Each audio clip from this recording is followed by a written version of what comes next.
Assalamualaikum warahmatullahi wabarakatuh. Sebelumnya, izin memperkenalkan diri, nama saya Atika Yulandari dengan NPM 2113022031 dari Program Studi Pendidikan Fisika tahun akademik 2021-2022. Di sini saya akan menjelaskan tentang pasal-pasal dalam Undang-Undang Kepramukaan dari pasal 9 sampai pasal 16. Tugas ini saya buat untuk memenuhi mata kuliah pendidikan kepramukaan yang diampu oleh Kak Tina Yunarti. Baik, saya akan segera menjelaskan apa saja sih pasal 9 sampai pasal 16 dalam Undang-Undang Kepramukaan. Pasal 9 yakni kecakapan sebagaimana dimaksud dalam pasal 5 terdiri atas kecakapan umum dan kecakapan khusus. Pasal ke-10, ayat pertama yakni kegiatan pendidikan kepramukaan dilaksanakan dengan menggunakan sistem Among. Ayat 2, sistem Among merupakan proses pendidikan kepramukaan yang membentuk peserta didik agar berjiwa merdeka, disiplin, dan mandiri dalam hubungan timbal balik antar manusia. Ayat 3, sistem Among sebagaimana dimaksud pada ayat 1 dan ayat 2 dilaksanakan dengan menerapkan prinsip kepemimpinan, di depan menjadi teladan, di tengah membangun kemauan, dan di belakang mendorong dan memberikan motivasi kemandirian. Selanjutnya, pasal 11.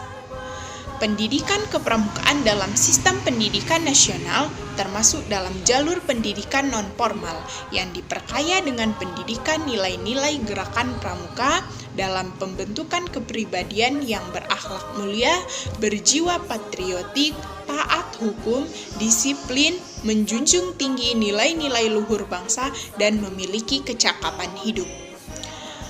Selanjutnya, pasal 12. Pasal 12, jenjang pendidikan kepramukaan terdiri atas jenjang pendidikan siaga, penggalang, penegak, dan pandega.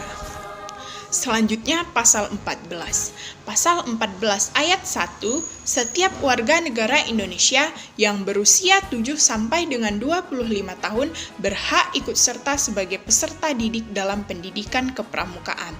Ayat 2, peserta didik sebagaimana dimaksud pada ayat 1 terdiri atas pramuka siaga, pramuka penggalang, pramuka penegak, dan pramuka pandega. Ayat 3, peserta didik sebagaimana dimaksud pada ayat 1 dalam pendidikan kepramukaan disebut sebagai anggota muda. Pasal 14. Tenaga pendidik dalam pendidikan kepramukaan terdiri atas pembina, pelatih, pamong, dan instruktur.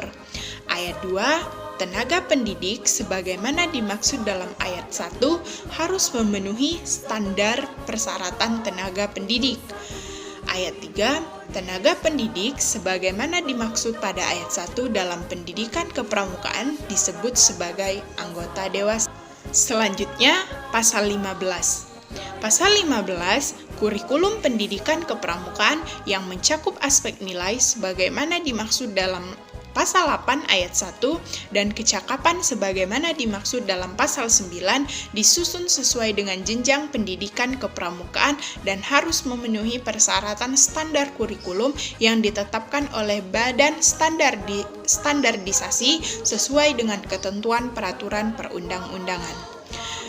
Pasal 16 yakni satuan pendidikan kepramukaan terdiri atas gugus depan dan pusat pendidikan dan pelatihan.